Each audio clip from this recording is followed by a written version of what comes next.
kapitalisme demokrasi telah menghasilkan berbagai masalah dalam beberapa dekade di seluruh dunia.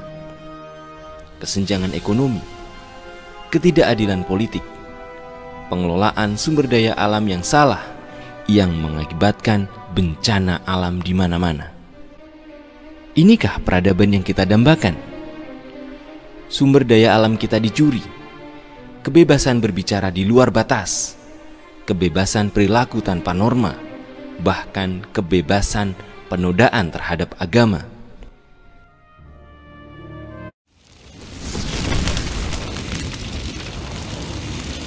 Bismillahirrahmanirrahim.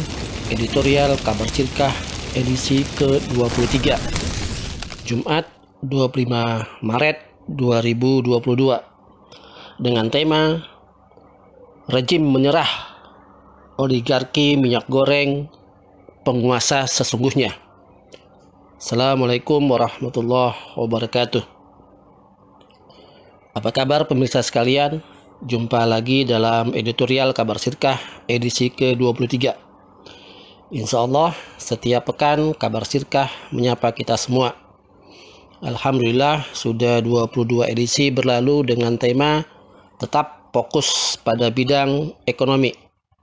Beragam dinamika, respon positif dan negatif terhadap kehadiran Kabar Sirkah sebagai kanal digital berbasis ekonomi Islam telah memberikan warna dan semangat tersendiri dalam berkiprah di dunia maya. Pro dan kontra dengan isi konten editorial pun bermunculan. Bahkan untuk edisi ke-18 yang lalu, editorial Kabar Sirkah telah di-ban oleh rejim dengan alasan yang tidak rasional. Bagi kita, ini adalah sebagai indikasi Kabar Sirkah mendapat perhatian umat Islam di tanah air kita ini. Alhamdulillah. Terima kasih untuk kita semua yang sudah memberikan responnya. Semoga kita selalu dalam lindungan Allah Subhanahu wa Ta'ala. Amin ya Rabbal Alamin. Terkait tema minyak goreng, Kabar Sirkah 2 edisi sebelumnya, yaitu edisi 17 tanggal 21 Januari 2022 dan edisi ke-19 Jumat 5 Februari 2022 sudah mengangkat tema ini dengan sudut pandang yang khas. Melihat situasi dan kondisi negeri kita ini terkait minyak goreng masih terus gonjang-ganjing. Kabar Sirkah kembali mengangkat tema minyak goreng ini karena rejim sudah mengibarkan bendera putih, tanda menyerah dalam masalah ini. Kabar Sirkah akan mengupasnya secara akurat dan mencerdaskan. Pernyataan Menteri Perdagangan Muhammad Lutfi yang mengakui tidak dapat mengontrol mafia minyak goreng sangat disesalkan oleh rakyat. Kalau Menteri Perdagangan gagal menghadapi mafia minyak goreng, itu berarti fungsi sebagai Menteri Perdagangan tidak berjalan. Bila ini terjadi, sangat memalukan dan kita mendapat dampaknya. Ini membuktikan bahwa rejim tidak bisa berbuat banyak alias telah menyerah dengan masalah ini.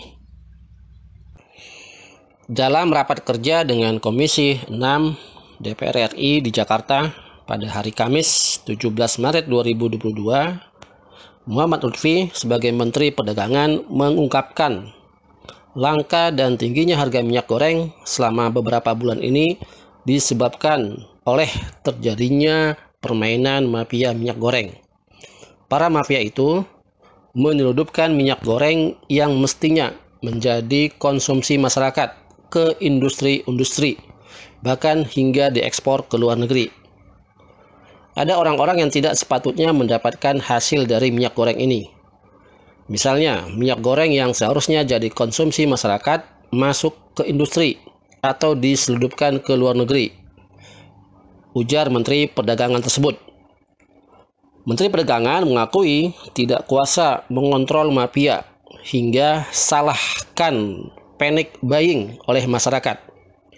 Menurut Menteri Perdagangan ini, mafia-mafia tersebut tidak sepatutnya mendapatkan minyak goreng tetapi kemudian memanfaatkan kesempatan dalam kesempitan. Menteri Perdagangan pun mengakui bahwa pihaknya tidak kuasa mengontrol keberadaan mafia dan spekulan minyak goreng ini. Ia meminta maaf sekaligus menyebut bahwa hal ini merupakan akibat dari perilaku manusia yang rakus dan jahat. Dengan permohonan maaf ini, Kementerian Perdagangan tidak dapat mengontrol karena ini sifat manusia yang rakus dan jahat, katanya. Janji segera diumumkannya tersangka. Dalam kesempatan yang sama, Menteri Perdagangan mengatakan bahwa tersangka mafia minyak goreng akan segera diumumkan. Beliau mengatakan Kementerian Perdagangan bersama Satuan Tugas Pangan terus menelusuri pihak-pihak yang bermain dalam hal ini. Janji Menteri Perdagangan, calon tersangka mafia minyak goreng akan diumumkan Senin 21 Maret 2022.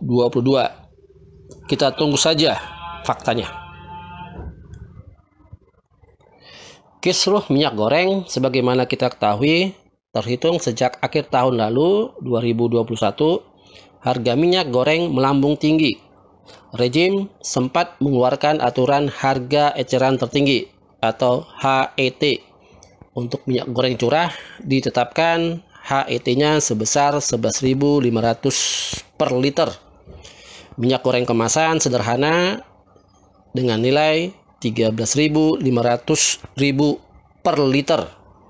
Dan minyak goreng kemasan premium dengan harga Rp14.000 per liternya.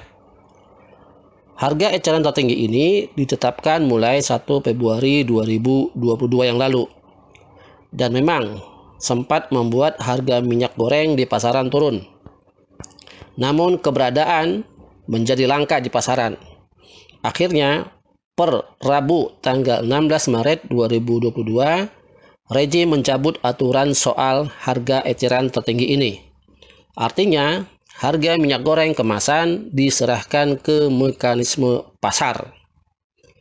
Setelah minyak goreng memang muncul kembali di pasaran, tetapi timbul masalah selanjutnya, yaitu harganya yang melonjak tinggi.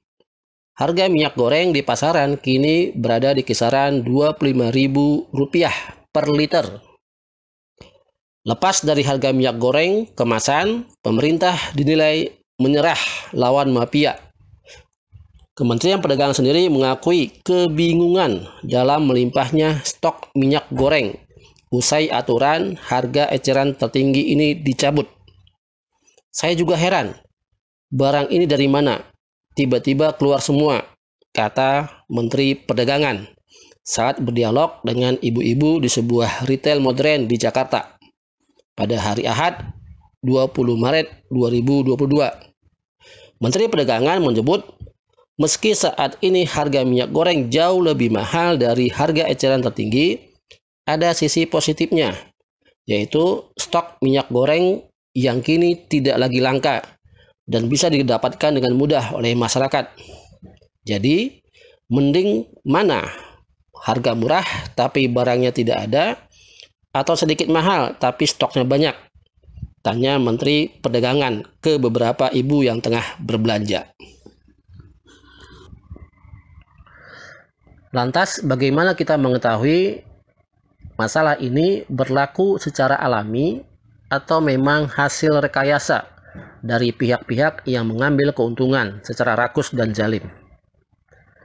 Berbagai produk undang-undang yang berbau neoliberal ini dari berbagai rejim telah menjadi senjata legal berbagai korporasi untuk bertindak rakus. Wahana Lingkungan Hidup atau WALHI pernah menyatakan bahwa 82% lahan di Indonesia dikuasai oleh korporasi besar. Menurut WALHI, penguasaan saat ini oleh korporasi sebesar 82% itu oleh konsensi dan izin di sektor-sektor seperti kehutanan, perkebunan, dan pertambangan. WALHI mencatat dominasi penguasaan ruang dari sektor kehutanan sebesar 31,7 juta hektar, perkebunan kelapa sawit melalui hak guna usaha seluas 11,1 juta hektar. Sektor pertambangan sebesar 32,7 juta hektar dan pertambangan minyak dan gas bumi seluas 83,5 juta hektar. Ini semua tidak bisa dilepas dari sistem demokrasi yang memberikan hak membuat hukum kepada wakil rakyat. Pada prakteknya, suara rakyat justru dimanipulasi untuk kepentingan para pemilik modal.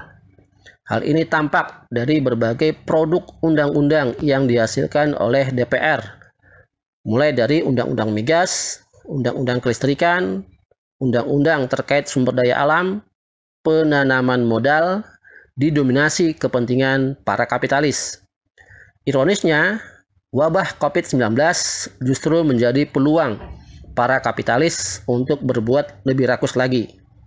Keluarlah berbagai produk undang-undang dalam waktu singkat yang nyata-nyata berpihak pada pemilik modal, seperti Perpu Corona yang kemudian disahkan menjadi undang-undang, revisi Undang-Undang Minerba, hingga Undang-Undang Omnibus Law. Bagaimana pandangan atau perspektif Islam dalam masalah hal ini? Dari analisa kasus di atas terlihat bahwa hubungan antara bidang politik sangat mempengaruhi kebijakan di bidang ekonomi. Kesalahan mendasar adalah paradigma yang salah.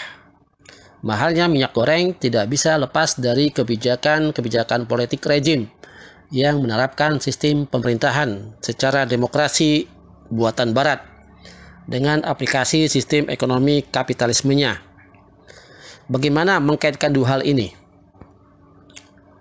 Dikuasainya lahan-lahan secara terpusat oleh segelintir orang menciptakan oligarki. Hal ini adalah dampak diberlakukannya aturan kapitalisme yang memiliki paradigma yang salah, yang menilai segala sesuatu termasuk pangan sebagai komoditas untuk diperdagangkan. Produksi pangan bertujuan untuk mengejar pertumbuhan ekonomi. Ini adalah ciri khas sistem ekonomi kapitalis. Demi mendapatkan pendapatan, walaupun hanya segelintir orang yang merasakannya. Dalam kasus minyak goreng ini, yang menikmatinya adalah para korporasi besar, oligarki. Dari kekeliruan paradigma ini menimbulkan kesalahan fatal dalam tataran aplikasi praktis. Salah satunya adalah kesalahan tata kelola lahan. Saat ini tidak ada lagi mekanisme yang mengatur pengelolaan lahan secara ketat untuk menghilangkan dominasi korporasi besar terhadap penyediaan suplai bahan pangan, termasuk lahan sawit sebagai bahan baku utama minyak goreng. Data penguasaan lapangan usaha di sektor ini memang didominasi oleh korporasi besar. Sementara negara hanya berperan sebagai regulator dan fasilitator. Saat ini cenderung korporasi mengambil alih kekuasaan terhadap lahan milik umum. Kondisi ini tentu berbeda dengan aturan Islam yang mendudukkan pangan sebagai persoalan berkaitan erat dengan politik dan peran strategis sebuah negara.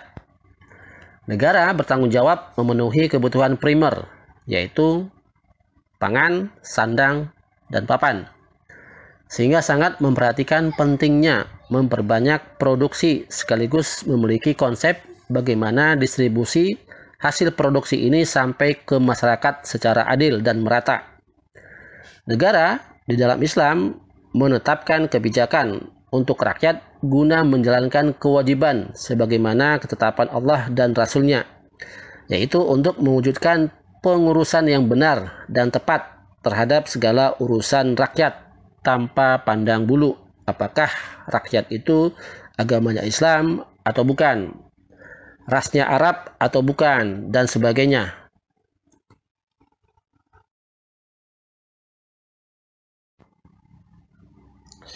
Negara Islam dalam hal ini adalah institusi khilafahnya dengan menjalankan syariat Islam secara total atau kafah, termasuk pengurusan pangan, mulai dari hulu, yaitu sektor produksi, hingga pada konsumsi. Bagaimana agar setiap individu rakyat mampu dan bisa mengakses bahan kebutuhan pokok ini. Terkait dengan kebutuhan minyak goreng ini juga, sistem Islam meniscayakan adanya peran utama negara sebagai penanggung jawab utama atas seluruh urusan dan kebutuhan rakyat, serta tidak bergantung pada pihak manapun. Ada beberapa kebijakan utama yang akan diambil oleh negara Islam dalam kasus ini. Pertama, mengatur kembali masalah kepemilikan harta yang sesuai dengan syariat Islam dengan menerapkan tata kelola lahan sesuai dengan syariat Islam. Jenis-jenis kepemilikan jelas tidak boleh tumpang tindih, mana kepemilikan individu, kepemilikan umum, dan kepemilikan negara. Individu dan swasta tidak diperbolehkan menguasai harta milik umum, seperti hutan misalnya, yang sekarang ini dijadikan sebagai perkebunan milik pribadi oleh para korporasi besar. Apalagi kemudian hutan-hutan dibuka untuk lahan sawit dengan cara-cara yang merusak, sehingga dampaknya merusak dan diderita oleh masyarakat secara umum. Pertanyaannya, beranikah rejim sekarang ini menata ulang kembali jenis-jenis kepemilikan berdasarkan syariat Islam? Ya, kita tunggu responnya. Kedua, negara khilafah akan melaksanakan politik pertanian Islam untuk menjamin ketersediaan pasokan barang di dalam negeri, terutama mengupayakan dari produksi dalam negeri dengan mengoptimalkan peran serta petani dan para pengusaha lokal. Di dalam Islam, politik pertanian sendiri memiliki dua kebijakan yang khas, yaitu intensifikasi dan ekstensifikasi.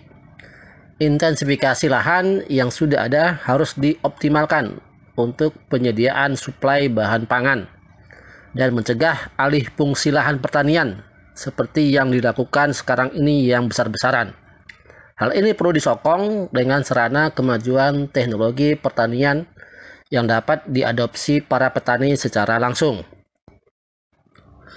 Selanjutnya adalah ekstensifikasi pertanian yang bertujuan untuk memperluas atau menambah lahan pertanian. Jika dengan lahan yang ada sekarang kebutuhan masyarakat belum terpenuhi, harus ada penambahan lahan. Misalnya dengan cara mendorong rakyat menghidupkan semua lahan-lahan yang mati atau tandus dan ditelantarkan pemiliknya lebih dari 3 tahun untuk produktif. Atau bisa juga memberikan tanah milik negara kepada para petani yang tidak memiliki lahan tapi mampu menggarapnya. Pertanyaannya adalah, maukah rejim melakukan hal ini? Apakah rejim punya nyali besar berhadapan dengan cukong-cukong tanah? Ya, lagi-lagi kita lihat responnya. Ketiga, negara menjalankan politik distribusi perdagangan dengan melakukan pengawasan terhadap mata rantai perniagaan, sehingga tercipta harga kebutuhan atau barang-barang secara wajar dengan pengawasan yang ketat. Pasar akan terjaga dari tindakan-tindakan curang, seperti penimbunan atau ihtikar yang marak sekarang ini pada kasus minyak goreng. Penetapan harga, penipuan, dan sebagainya. Pengawasan ini perlu ditetapkan oleh negara khilafah dengan adanya struktur tertentu di dalam negara Islam, yaitu Qadi Hizbah. Pertanyaannya adalah, apakah rejim punya kekuatan besar menghadapi oligarki yang menguasai distribusi perdagangan di negeri ini? Ya, mari kita lihat. Dari sini jelas bahwa persoalan stabilitas pangan termasuk minyak goreng hanya bisa diselesaikan dengan solusi Islam yang integral melalui penerapan Islam secara total atau kafah. Oleh karena itu, yang terpenting adalah negara harus bisa melepaskan diri dari hegemoni penjajahan Barat sehingga keluar dari kungkungan penjajahan dengan basis kapitalismenya. Umat Islam sudah dicuci otaknya dan pemikirannya dengan doktrin dan pemahaman bahwa agama tidak boleh ikut campur dalam urusan bisnis atau ekonomi, serta diperparah dengan keyakinan klinik dengan dalih kearifan lokal yang mulai marak lagi muncul di masyarakat. Dan mayoritas umat tanpa sadar maupun sadar mengikuti pola ini. Rezim ini sesungguhnya adalah pelanjut dan pewaris penjajah dengan sistem ekonomi kapitalismenya yang sangat membuka lebar dan mendukung praktek-praktek ekonomi haram.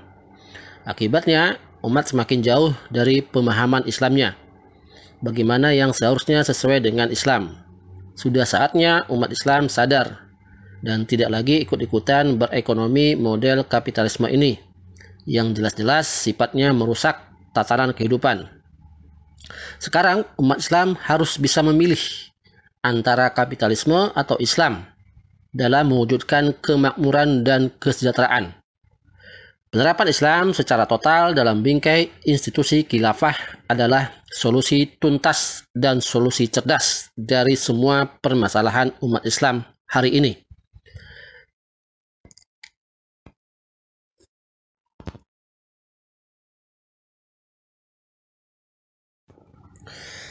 Sudah saatnya umat Islam tampil di depan sebagai pemimpin negeri besar ini, serta membuang jauh-jauh pemikiran barat yang kapitalistik.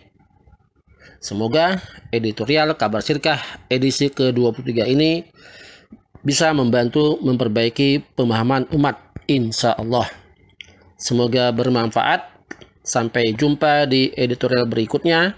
Kabar Sirkah, akurat, mencerdaskan. Terima kasih. Wassalamualaikum warahmatullahi wabarakatuh.